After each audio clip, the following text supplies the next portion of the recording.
नमस्कार, आदाब जी हाँ। 2022 का शंखनाद हो चुका है। राजनीतिक गलियारों में हलचल तेज हो चुकी है। तो वहीं चाहे सपा हो, बसपा हो या भाजपा या कांग्रेस, हर पार्टी अपने अपने जो सीटें हैं उसको बरकरार रखने के लिए तैयारी में जुट गई हैं और जितने कार्यकर्ता सबको जोड़ने के लिए तैयारी जुट गई। तो देखना यह होगा मिशन 2022 किस तरह जाएगा कि क्या साइकिल तेज दौड़ेगी या हाथी पे मायावती सवार होंगी या जीरो टॉलरेंस या भ्रष्टाचार का नारा देने वाले योगी आदित्यनाथ कमल दोबारा खिला पाएंगे। इन सभी मुद्दों पे बात करेंगे कि जिस तरीके से 2022 से 17 में जब भाजपा सरकार आ रही थी तो उन्होंने नारा दिया था जीरो टॉलरेंस, वो कहां खड़ा मिलता है, कितना सार्थक हुआ है का इसमें सरकार में? देखिए, भारतीय जनता पार्टी की सरकार केंद्र में लगातार दूसरी बार रिपीट हुई और आपके उत्तर प्रदेश में पिछली सरकारों की अपेक्षा इस बार योगी जी की सरकार चल रही है और सरकारों की मालिक जनता जनार्दन है। कार्यकर्ता नेता का काम है जनता के बीच में सरकार के कामकाज को लेकर जाना, उनको बताना कि ये योजनाएं आपके लिए थी, ये धरातल पे आई, ये तय जनता ही करती है और जनता ही फिर तय कर देगी 2022 में। तो इंतजार कीजिए, जनता का निर्णय सामने आ जाएगा 2022 में। आपको मालूम है अखिलेश सरकार का नारा था काम बोलता है और जनता के बीच काम नहीं बोला, जनता ने उनको बदल दिया। तो काम के आधार पर जनता तय कर देगी कि किसकी सरकार बनेगी नहीं बनेगी। पार्टी कार्यकर्ताओं का, पार्टी नेताओं का काम है, सरकार की योजना को हम उनके बीच लेकर जाएंगे, बताएंगे, ये हुआ, जनता तय करेगी। भाजपा अगली बार, इससे पहले राम मंदिर मुद्दे को लेकर कहा कि राम मंदिर मुद्दा खत्म हो गया, अब क्या लगता है कौन से मुद्दे हावी रहेंगे 2022 में भाजपा के? नहीं, राम मंदिर कभी मुद्दा नहीं रहा, वो तो एक आस्था का प्रश्न रहा, मुद्दा कभी नहीं रहा। राम मंदिर तो चूंकि ये देश है, देश की आस्था का प्रश्न था। राम मंदिर बनना चाहिए था, न्यायालय के आदेश से बनवाया किसी सरकार का, उसमें कोई वो नहीं है और राम मंदिर बन रहा है। तो राम मंदिर कोई मुद्दा नहीं है, मुद्दा है अपराध है, विकास है, सरकारी योजनाएं हैं, ये सब मुद्दे होती हैं, भ्रष्टाचार है, ये मुद्दे होते हैं और इन्हीं मुद्दों पर जनता तो देख ही रही है। हर सरकार का कार्यकाल जनता देखकर ही तय करती है। तो अब कहीं ना कहीं जाकर के जब मायावती ने इस बार ऐलान किया है कि हम अकेला चलेंगे, तो वो कितना सफल होगा उनका, बताएं।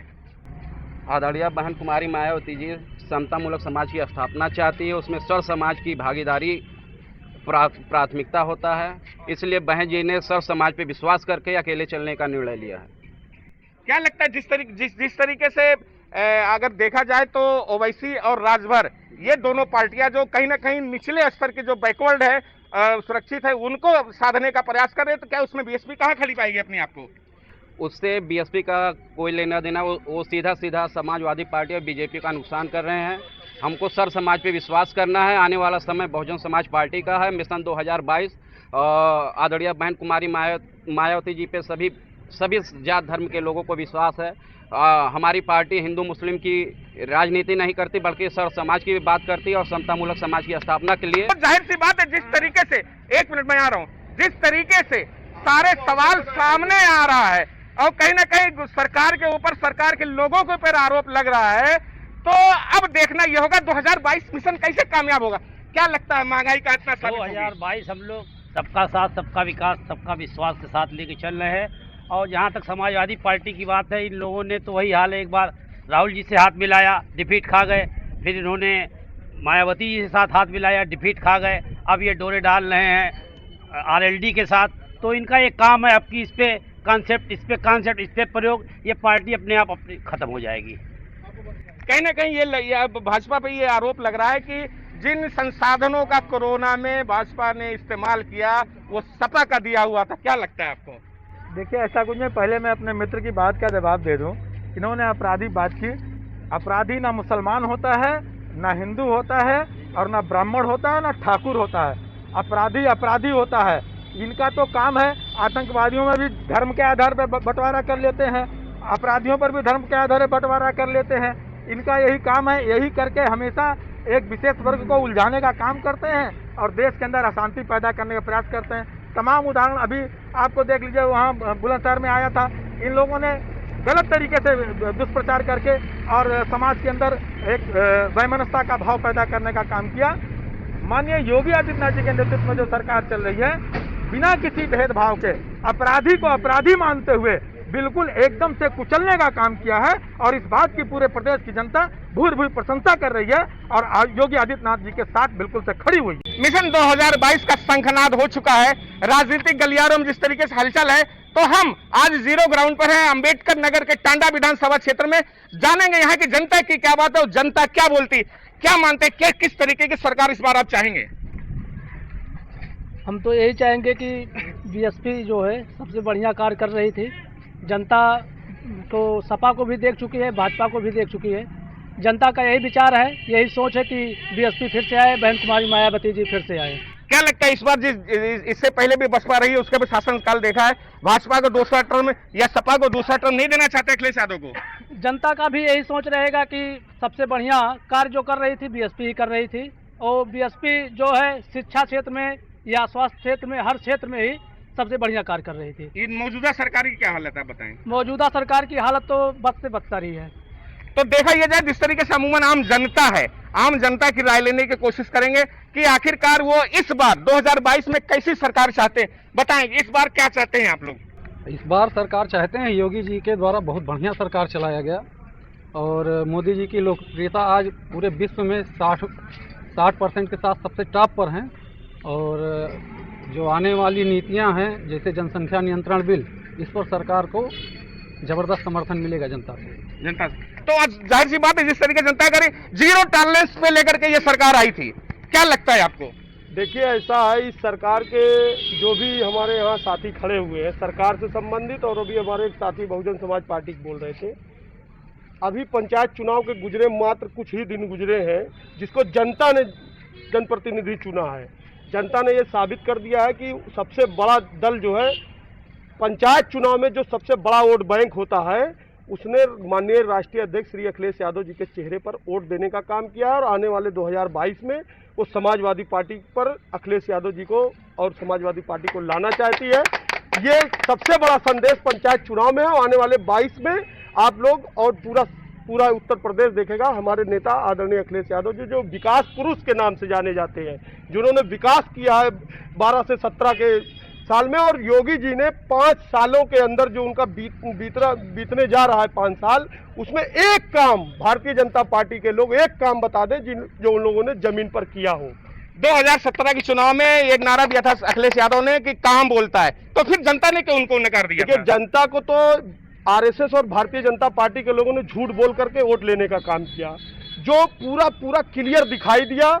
अब जनता पूरी तरह से समझ चुकी है ये भारतीय जनता पार्टी के लोग जब राम के नहीं हुए तो किसी के काम के नहीं। तो ये तो राजनीतिक बात हुई। हम आम आदमी से बात करना चाहेंगे, क्या लगता है जिस तरीके से 2022 का शंखनाद हो चुका है, क्या सोचते हैं आप, कैसी सरकार चाहिए आपको? बहुजन समाज पार्टी। क्यों? इसके पहले 2007 से 2012 में जितनी बढ़िया सरकार बहुजन समाज पार्टी की चली आदरणीय बहन जी, उतना बढ़िया सरकार किसी ने नहीं। अपराधी प्रदेश छोड़कर भाग जाते थे। शिक्षा के क्षेत्र में, महंगाई के क्षेत्र में, विकास के नाम पर अम्बेडकर नगर में जितने विकास हुए हैं बहन जी के, आदरणीय बहन जी की सरकार में हुआ है। चाहे मेडिकल कॉलेज ले लीजिए, इंजीनियरिंग कॉलेज ले लीजिए। मैं पूछना चाहता हूँ आज की जो सरकार चल रही है, एक भी ईंटा अगर कहीं रखा गया हो अम्बेडकर नगर में तो बता दें सिवाय उनके जो है अटल भवन के अलावा। ये सरकार क्यों नहीं लग रही है, बताएं आपको अच्छी क्यों नहीं लग रही है? ये सरकार तुष्टीकरण की राजनीति करती है, वोट बैंक की राजनीति करती है, हिंदू मुस्लिम करती है, इसलिए अच्छी नहीं है। हमको समता मूलक समाज की स्थापना सबसे बढ़िया बीएसपी बहुजन समाज पार्टी ही कर सकती है। तो कहीं ना कहीं समता मूलक की बात आई तो एक सवाल ये करना चाहेंगे, ये बताएं कि 2017 से 5 तक भाजपा सरकार ने राज किया, काम किए, जनता ने देखा। अब जो चुनाव आने वाला है, क्या वो योगी आदित्यनाथ के चेहरे पे पसंद करेंगे या किसी दूसरे और चेहरे पे? देखिए भारतीय जनता पार्टी का चुनाव चेहरे पे नहीं लड़ा, मतलब किसी मुख्यमंत्री को प्रयोग करके नहीं लड़ा जाता है। भारतीय जनता पार्टी भाजपा के बैनर तले चुनाव लड़ती है और मुख्यमंत्री चुनने का कार्य विधायक दल का नेता ही करता है। क्या लगता है इस 2022 में क्या स्थिति होगी? 2022 में हम 300 पार जाएंगे। बहुत सारे मुद्दे हैं भाजपा के सामने, महंगाई का मुद्दा है, बेरोजगारी का मुद्दा है, कहीं ना कहीं कोरोना का भी मुद्दा है, तो कितने सफल हो पाए हैं आप लोग? देखिए जहाँ तक बेरोजगारी का मुद्दा है, पिछली सरकार से ज़्यादा शिक्षकों की भर्ती हमने की है। आने वाले दिनों में भी हम लोगों ने फिर एक भर्तियाँ होने जा रही हैं। हमारे माननीय योगी जी मुख्यमंत्री जी का आदेश निर्देश है कि जल्द ही 1.5 लाख बेरोजगार उसकी वैकेंसी निकलने वाली है और 6 महीने के अंदर उसको भरा जाएगा। तो ठीक है, जिस तरीके से आम जनता है आम जनता खड़ी है, क्या लगता है आपको 2022 में किस तरीके की सरकार आप चाहेंगे? 2022 में हम ऐसी सरकार चाहते हैं जो सरसों का तेल नहीं है, सरसों तेल 2000 रुपये किलो हो जाए। ये जीडीपी जो है 200 रुपया चल रहा है, 2000 रुपये किलो हो जाए। जीडीपी बढ़ा रहे हैं, जीडीपी मीन्स होता है गैस डीजल पेट्रोल, सारे दामों को बढ़ाते चले जा रहे हैं। 2022 में हम लोग साइकिल से पे हैं और साइकिल से यही चलेंगे। ऐसी सरकार चाहिए, माननीय अखिलेश जी की सरकार चाहिए, बेहतरीन सरकार चाहिए। जो थी और अच्छा उन्होंने किया था वही सरकार हमको चाहिए। तो कहीं ना कहीं मुद्दे हावी रहे हैं, वो रहेंगे 2022 में, चाहे महंगाई का मुद्दा रहा हो, चाहे बेरोजगार का मुद्दा, कहीं ना कहीं कोरोना भी इस पे प्रभाव जरूर डालेगा। क्या लगता है जिस तरीके से 2022 का चुनाव आने वाला है, शंखनाद हो चुका है, आप अपने आप को कहां खड़ा हो पाते हैं? देश और प्रदेश की जनता बड़ी बारीकी से सारे दलों के कामों का अध्ययन करती है। ये आप समझ लीजिए, जनता है, सब कुछ जनता जानती है, इसको कोई बेवकूफ़ नहीं बना सकता है।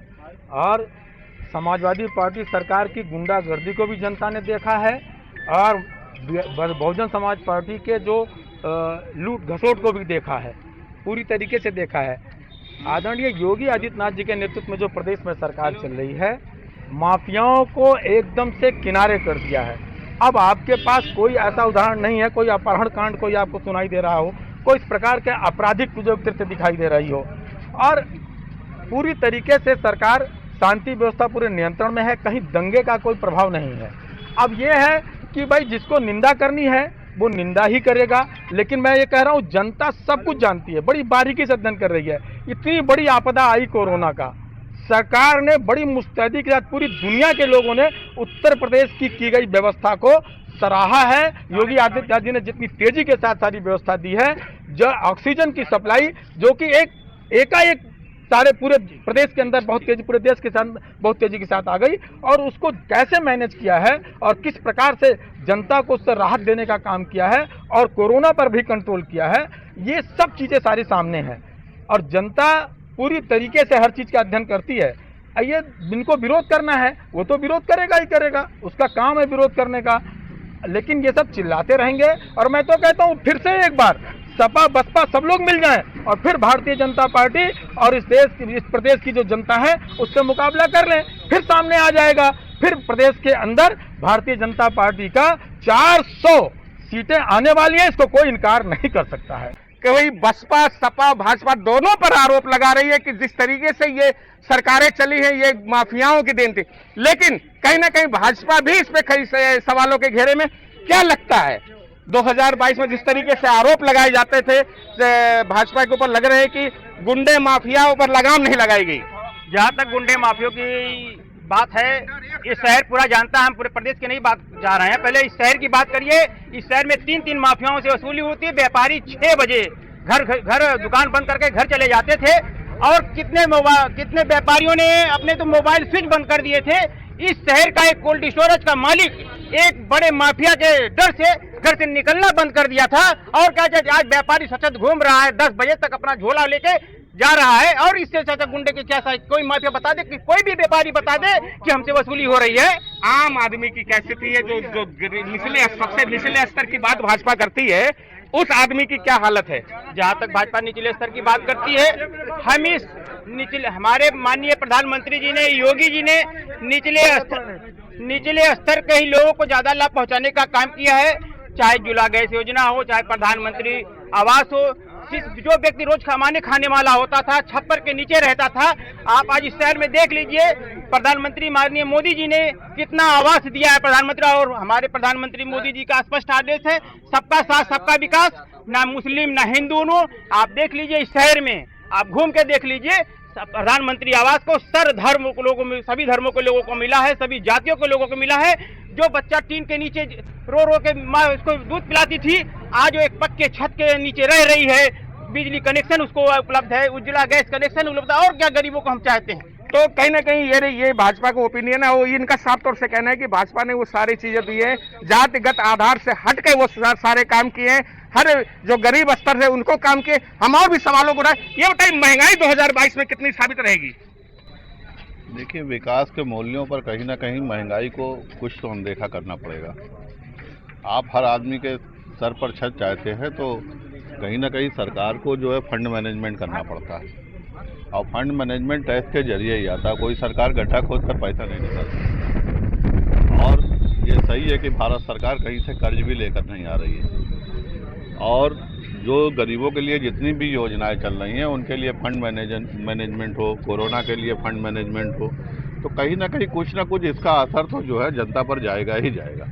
क्योंकि आप अगर टैक्स नहीं चुकाएंगे तो कोई भी सरकार हो, कोई भी तानाशाह हो, कोई भी राजा हो, वो व्यवस्था नहीं दे सकता है। महंगाई पर कंट्रोल हो रहा है और महंगाई पर कंट्रोल हो जाएगा क्योंकि इतनी विकास की योजनाएं चल रही हैं। इस संबंध में हमारे जो माननीय मंत्री वगैरह हैं उन लोगों ने स्पष्टीकरण दिया है।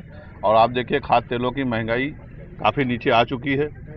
आज भी मैं अभी अखबार देख रहा था तो पाम ऑयल पे, तेलों पे जो है गवर्नमेंट ने आयात ड्यूटी कम की है। उनके दाम भी 2-4 दिनों के अंदर नीचे आ जाएंगे और सरकार पूरी तरीके से तेल के दामों पर कंट्रोल करने के लिए कटिबद्ध है। और वो भी आप देखिएगा कि जो है आने वाले समय में महीने 2 महीने के अंदर वो भी कंट्रोल के अंदर आ जाएंगे। हम और भी आम जनता से बात करना चाहेंगे, कोशिश करेंगे किस तरीके की सरकार चाहते हैं। क्या लगता है आपको, किस तरीके की सरकार आप चाहते हैं? हम तो चाहते हैं जो वो सरकार आए जो रोजगार दे, और रोजगार देने का काम सबसे अच्छा बहन कुमारी आदरणीय मायावती जी कर रही थी। बीएसपी कार्यकाल में जितने लोगों का सिलेक्शन हुआ है आज वो हर लोग जो है अच्छे मुकाम पे पहुंच हुए। और रही बात बीजेपी की, तो बीजेपी केवल नौजवान को बेरोजगार करने का काम कर रही है, उनका कमर तोड़ रही है। और गरीब जो कमा खा रहा था आज वो जो है रोड पे आने का काम कर रहा है। ठीक से उसके घर में जो है क्या है, रोटी नहीं पक पा रही है, जिस तरीके का हाल हो गया। बच्चे जो है वैकेंसी के लिए लखनऊ में जाके धरना प्रदर्शन करते हैं, सरकार उनको मारने का काम करती है और मार करके ऐसा काम करती है कि वो बच्चे अस्पताल में जाके इलाज भी ना करवा पाए। कहीं ना कहीं 2022 में जातिगत आधार पे वोटों का ध्रुवीकरण जरूर होगा, क्योंकि जिस तरीके से राजनीतिक पार्टियां जातिगत आधार को साधने का प्रयास कर रही हैं, उससे लगता है कि आने वाला 2000 चुनाव आसान नहीं होगा। क्या लगता है 2022 में जिस तरीके से जीरो टैलेंट की बात की जा रही थी, बेरोजगार की बात की जा रही है, कितना सही है? किस तरीके की सरकार आप चाहते हैं? देखिए, 2022 में हम ऐसी सरकार चाहते हैं जो युवाओं को रोजगार दे, शिक्षा का स्तर बढ़ाए, स्वास्थ्य का स्तर बढ़ाए। यहाँ तक कि जो गरीब, बेरोजगार, परेशान है, ठेले वाले, खुमचे वाले और भी जो परेशान लोग हैं, 2022 में हम ऐसी सरकार चाहते हैं जो सभी का ख्याल रखे। खास तौर से गरीबों का, जो इस वक्त महंगाई बढ़ रही है, बहुत ज़्यादा अपने चरम पर है। सरसों का तेल 200 रुपये किलो, पेट्रोल 100 रुपये लीटर और डीजल का दाम दिन ब दिन बढ़ रहा है। तो 2022 तक ऐसी सरकार चाहते हैं कि जो इन लोगों इस महंगाई पर लगाम लगाए और आम जनता का ख्याल रखते हुए वो अपना काम करें। तो कहीं ना कहीं जनता भी अब जागरूक हो चुकी है। जनता के ये साफ तौर से कहना है कि आने वाले विधानसभा चुनाव में हम ऐसी सरकार चाहेंगे जो बढ़ती हुई महंगाई को रोक सके और जो विकास के मुद्दे वो हावी हो सके। क्या लगता है, किस तरीके की सरकार आप चाहेंगे इस बार? 2012 में जो अखिलेश यादव ने सरकार बनाई, जो 108 एम्बुलेंस चलाई थी, सारे उनके काम किए आज दिखाई दे रहे हैं। वही काम को ये लोग कह रहे हैं कि वो काम हमने किया है। तो आने वाले 2022 में इनको जनता सिखाएगी किस तरीके से काम चलेगा। महिलाओं की सुरक्षा को लेकर के सवाल खड़ा हुआ है कि 2022 में आम जनता, कहीं ना कहीं उनको ये सवाल खड़ा होता है कि महिलाएं जो असुरक्षित थे इससे पहले, अब भाजपा में सुरक्षित है, लेकिन आम जनता क्या सोचते हैं उनके बारे में जानना चाहेंगे। क्या लगता है आपको 2022 में जिस तरीके से सुरक्षा की बात की जाए तो महिलाएं अभी सुरक्षित रही कि पहले रही हैं? महिलाएं भैया कभी सुरक्षित नहीं रही हैं। तो किस तरीके की सरकार चाहते हैं आप? हम लोग सिर्फ बीएसपी सरकार चाहते हैं। तो कहीं ना कहीं मायावती जो अकेला चलेगा नारा दे चुकी हैं, क्या लगता है जिस तरीके से जातिगत आधार पर वोटों का बंटवारा हो रहा है, कहां खड़े हो पाएंगे आप 2022 में? 2022 में हम बहुजन समाज पार्टी की सरकार 300 प्लस सीट लेकर आएंगे। हमें आदरणीय बहन कुमारी मायावती जी का जो 2007 से 12 तक की सरकार थी उसमें विकास नीति जो था, सर समाज के भाइयों के लिए, बहनों के लिए विकास हमारा जो मेन मुद्दा था, हमने ज़मीन पे लाने का काम किया। और गरीबों के लिए बहुत सी ऐसी योजनाएं, मैं अम्बेडकर नगर की बात करता हूं। मैं अम्बेडकर नगर में जितने भी विकास हुए हैं, ना भाजपा सरकार में हुए हैं, ना समाजवादी पार्टी सरकार में हुए हैं। समाजवादी पार्टी की सरकार आई, आदरणीय बहन कुमारी मायावती जी द्वारा मेडिकल कॉलेज दिया गया था। उस मेडिकल कॉलेज में सर समाज की दवा और हर चीज़ की व्यवस्था होती थी। समाजवादी पार्टी आने के बाद, उनके 2 मंत्री होने के बाद मेडिकल कॉलेज का जो आदरणीय बहन कुमारी मायावती जी द्वारा दिया गया मेडिकल कॉलेज पे संसाधन था, सब उठवा के ये आजमगढ़ ले जाने का काम किए। तो ये कहाँ समाज की बात करते हैं। वो गुंडों माफियाओं की आदरणीय बहन कुमारी मायावती जी कानून व्यवस्था चुस्त और दुरुस्त रखने का काम करती हो, चाहे भाजपा के गुंडे हो, चाहे सपा के गुंडे हो, या चाहे हमारे बहुजन समाज पार्टी में अपराधी हो, उनको भी आदरणीय बहन कुमारी मायावती जेल में डालने का काम करती है। सपा सरकार थी, बसपा थी, भाजपा को भी आपने देखा। युवा क्या चाहता है 2022 में, किस तरीके की सरकार चाहता है? युवा 2022 में अखिलेश यादव को चाहता है। क्यों चाहता है? रोजगार मिलेगा। इस सरकार से कितने नाखुश हैं आप? 99% नाखुश।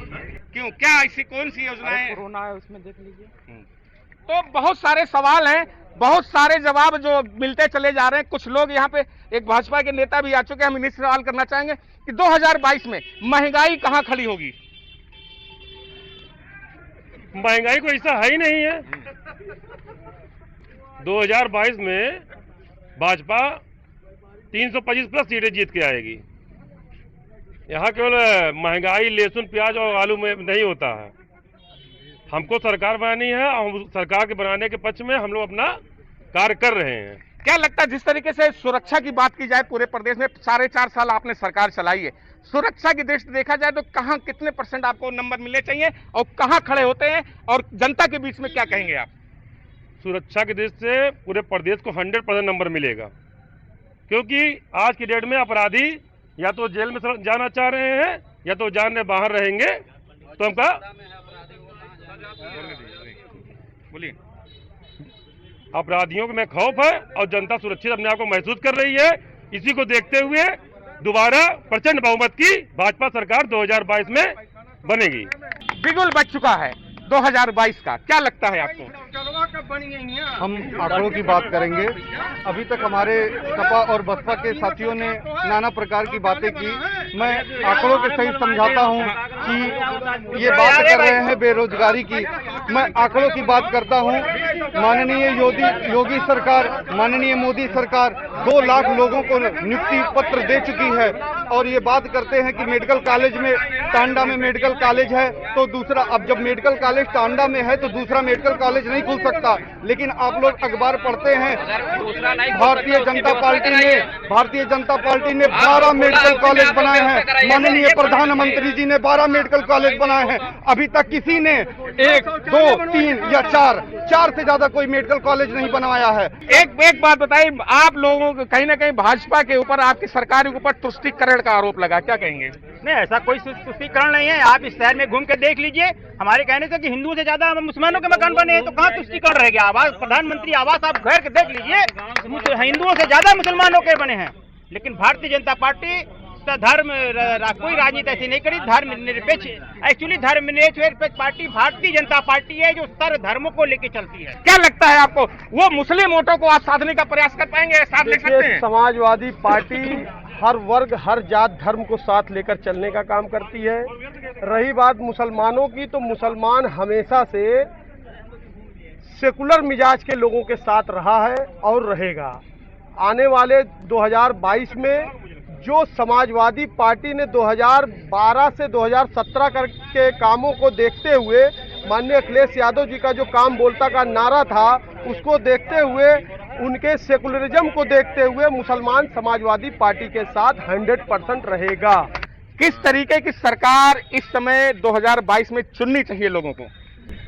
2022 में जो सरकार हो, स्वच्छ छवि की हो, जिस पर भ्रष्टाचार का कोई आरोप ना हो, गुंडागर्दी मुक्त प्रदेश दे, सभी का साथ, सभी का विकास करने वाली हो और बेरोजगारी पर विशेष ध्यान देने वाली सरकार। क्या लगता है आपको 2022 में?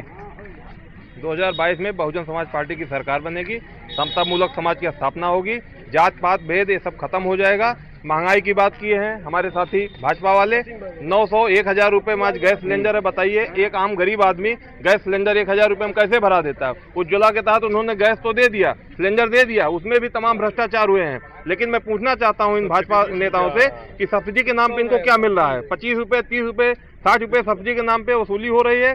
इसके बाद एक कोरोना का मामला आया। कोरोना से बड़ा भ्रष्टाचार पूरे भारत में आज तक कहीं हुआ ही नहीं। कोरोना के नाम पे तमाम भ्रष्टाचार हुए हैं। तमाम हमने न्यूज़ चैनलों पर, टीवियों पर देखे हैं। समाजवादी पार्टी की रही बात, समाजवादी पार्टी की सरकार में जो गुंडई, जो भ्रष्टाचार देखा गया है, वो दोबारा जनता नहीं चाहती। इसलिए अब की बार पूरे प्रदेश की जनता जो है एक आशा भरी निगाहों से बहुजन समाज पार्टी आदरणीय बहन जी की तरफ देख रही है। इसलिए 2022 में फिर से बहुजन समाज पार्टी की सरकार बनना तय है, ये आप निश्चित मान चलिए।